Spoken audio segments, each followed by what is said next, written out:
あまり僕もそんなにチャンスないので、できるだけ。日本語カフェへようこそ。台湾で日本語を教えている日本人の春です。今日は番外編ということで、日本でもすごく有名な台湾人の芸能人たちの日本語教師の角度からチェックしてみたいと思います。まずは日本でもとても有名なビビアン・スーさんです。最近はビビアンさんは台湾で活動されることが多いので、日本のテレビではあまり見る機会がありません。ではビビアンさんの日本語を聞いてみましょう。台湾と日本の芸能界の違いは？言葉が違う。そうそう。北京語と日本語、これ一番わかりやすいのところ。ガクトさんがすごい北京語上手。いいティンティン。いいティンティン。你会讲国语吗？他们听不懂我们说什么，无所谓。上手ですね。ガクトさんの中国語も上手ですけど。すごい上手だよ。なんて言ってんの？リレーのことすごい好き。本当だよ。みんな北京語わかんないから日本語で話そうよの北京語だった。って言ってるんだ。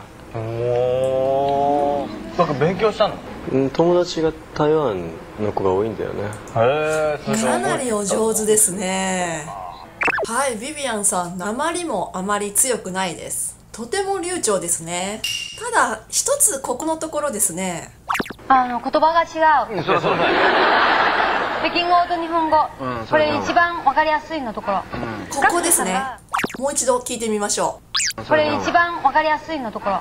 ガクトさんがどこが正しくないか分かりましたか？これ一番わかりやすいのところ。はい、今ビビアンさんは一番分かりやすいのところのように不必要な「の」を入れてしまっていました。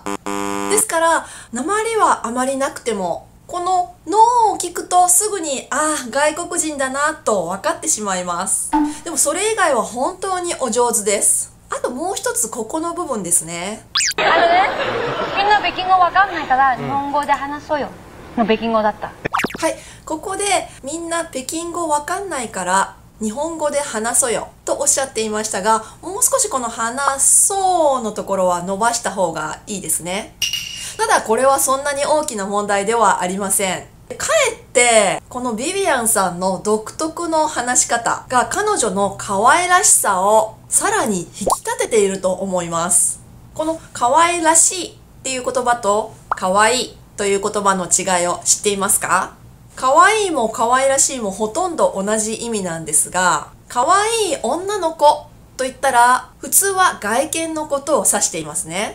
でも可愛らしい女の子というと外見だけではなくて性格や仕草のことを指すこともあります。微妙な違いですね。ではビビアンさんの日本語に得点をつけるとすると、そうですね、5点満点だとすると発音が4点、文法は3点、語彙は4点ですね。ただビビアンさんのユーモアとかコミュニケーション能力はとても高いです。もしコミュニケーション能力という項目があるとしたら5点満点ですね。じゃあ次の有名人は有名なリン・チーリンさんです。リン・チーリンさんは台湾では国民的スターだと思いますが、日本での知名度はそれほど高くはありません。知名度で言えばさっきのビビアン・スーさんの方がよく知られています。じゃあチーリンさんの日本語を聞いてみましょう。福岡にいらしたことってあるんでしょうか？ありますね。今回は3回目ですね。綺麗ですね。2回目は台湾の番組収録で来ました。レポーターとして日本のいろんなところに来ました。すごいお上品ですね。2回目は映画ネットフリックの宣伝に行ってきました。魅力をぜひ福岡の皆さんに教えていただきたいんですけど。はい。また台湾観光申請開始をして、任命されていただもお上品で優しい話し方をされますね。さっきのビビアンさんと違ってチーリンさんは日本で生活した期間はそんなに長くないと思います。日本にあまり長く住まずにこれだけ流暢な日本語を話せるのはすごいと思いますね。でもそうですね、2回目は台湾の番組収録で来ました。レポーターとして日本のいろんなところに来ました。2回目は映画ネットフリックの宣伝に。でも訛りはないかと言われると少しありますね。でもこれはもしかすると訛りのせいではなくて彼女の独特の話し方のせいかもしれません。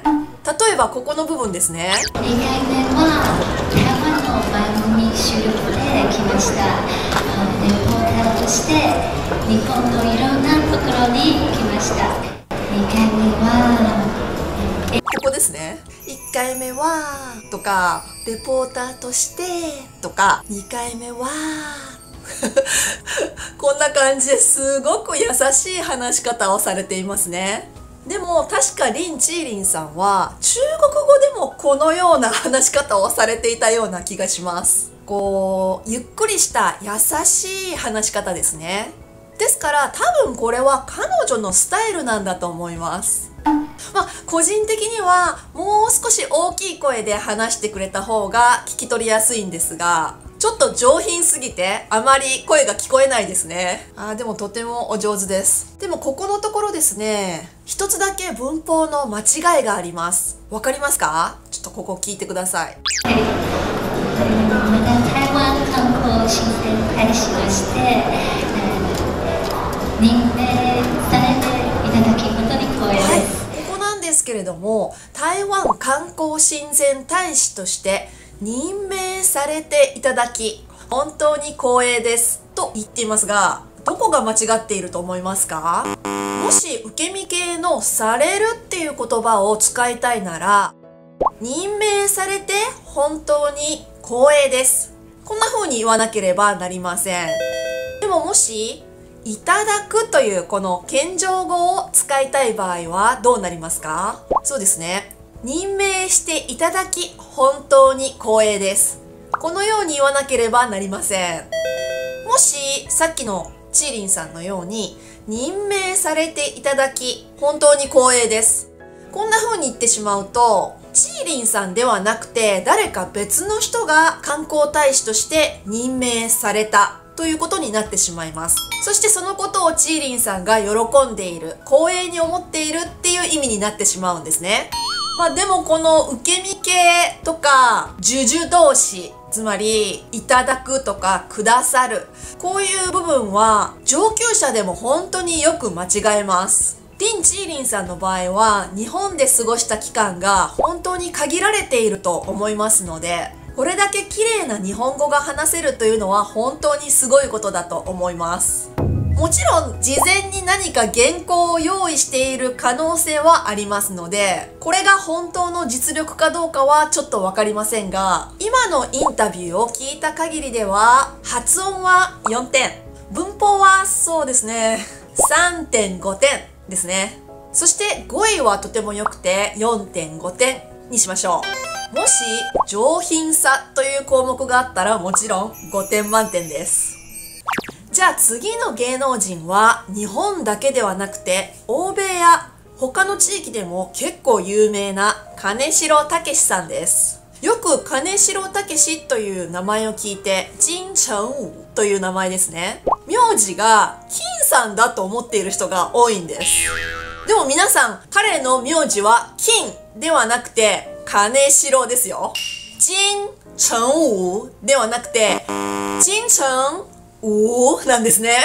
ですから金城というのが名字で、武史というのが下の名前ですよ。間違えないでくださいね。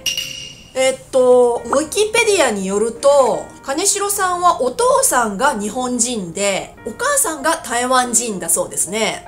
で、ここに書いてあるのは、台北市で生まれて、台北市の天母で育った。中学までは台北日本人学校に通い、高校からは台北アメリカンスクールに通ったと書いてありますので、台湾育ちのハーフということになりますね。じゃあ、金城さんの日本語を聞いてみましょう。本日は、忙しい平日の中、緊張されてますね。ウィンターソングのイベントに駆けつけてくださって、この場をこれだけ盛り上げてくれて、本当に感激しています。温かく見守って、応援してくだされば。これは完全に日本人と同じネイティブの日本語ですね。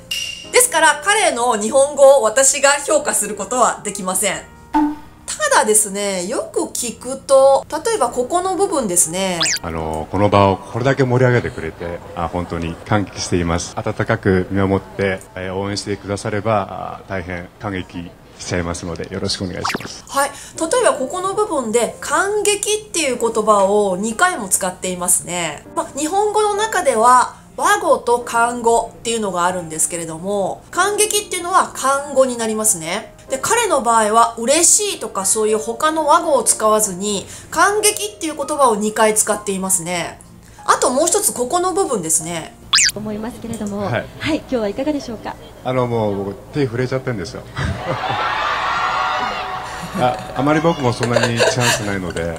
でできるだけ、気持ちをもらってでそれに応答できるようになんか自分で消化して、これからこの映画もそうですけどこれからの作品も力を入れていきたいなと思います。ここの部分なんですね。もう一度聞いてみましょう。気持ちをもらってでそれに応答できるようになんか自分で消化して、これからこの映画もここで気持ちをもらってそれに応答できるようにこれからも力を入れていきたいなと思います。こんな風におっしゃってるんですけれども、この応答するっていうのも漢語ですよね。多分多くの日本人はたくさんの方の応援をもらってそれに応えられるように頑張りたいですとか、それにお答えできるように頑張りたいですという方が多いと思うんですけど、彼はやっぱり漢語の応答できるように頑張りたいですと言ってるんですね。でこのことからもしかすると普通の日本人よりは普段中国語を話すことに慣れているので、日本語を話す時にもつい漢語の言葉をチョイスしてしまうのかなという気はしますね。つまり言葉の選択、言葉のチョイスをする時に和語よりもやや漢語の方が多いのかなと思います。でもこれはですね、私も長く台湾に住んでいますので、時々このような話し方をしてしまうことがあります。例えばですね、普通の日本人が別に嫌じゃないよ、そんなに嫌じゃないよっていうところを別に排斥しないよ、こんな風に言ってしまうんですね。不排斥ということなんですけれど、でも日本語の排斥するっていう言葉はすごく重い言葉なんです。ちょっと嫌だとかそういう意味ではなくて、例えば除名するとか追い出すとかそういう意味があるんですね。ですから排斥しないよっていう言い方はちょっとおかしいんですよね。ですからもちろん彼の日本語は発音も語彙も全て5点満点ですね。全て5点満点なんですが、言葉の選択っていう意味では少し台湾人寄りなのかなという気がします。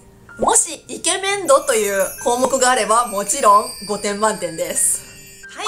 じゃあ最後にもう一人、もともとはジュディ・オングさんの日本語をチェックしてみようと思ったんですが、皆さんこれ聞いてわかると思いますね。版画を始めまして、あっという間のどうですか？私が始めた時はまだ10歳でした。はい。ジュディ・オングさんの日本語は完璧にネイティブです。ですからこれも私が評価することはできません。ちょっとジュディ・オングさんについてウィキペディアで調べてみましょう。確かに生まれは台湾のようですが、子供の頃から日本に何十年も住んでいたみたいですね。つまり日本人と全く同じっていうことですね。で、ここにこう書いてあります。母語である台湾語のほか、日本語、英語、中国語、スペイン語、広東語の6言語を話すことができる。すごいですね。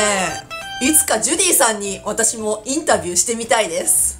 ですから、ジュディさんに日本語がお上手ですねというのは、かえって失礼になるかもしれませんね。つまり母語と同じなので、さっきのリン・チーリンさんやビビアン・スーさんの日本語は本当にお上手ですが、やはり外国人だっていうことは分かってしまいます。ですからもしドラマに出るとしたら、彼女たちは外国人の役をすることが多いと思います。日本人の役ではないんですね。でもこのジュディ・オングさんが出演されたドラマを私もいくつか見たことがあるんですが、全部日本人の役でした。完全にネイティブの日本語だからですね。はい、わかりましたか？前半のお二人は本当に苦労して自分で日本語を身につけられたことがわかります。そして後半のお二人はほぼ日本人と同じようにして日本語を習得されたと思います。でも私の個人的な考え方では、外国人としてある程度の訛りが残ってしまうのは仕方がないことだと思います。ですから訛りのことはあまり気にせずに、どちらかというときちんとした語彙とか文法を使って話すことに集中した方がいいと思います。皆さんも一緒に頑張りましょう。もし今日の動画が面白かったらいいねをくださると嬉しいです。ではまた日本語カフェで会いましょう。はるでした。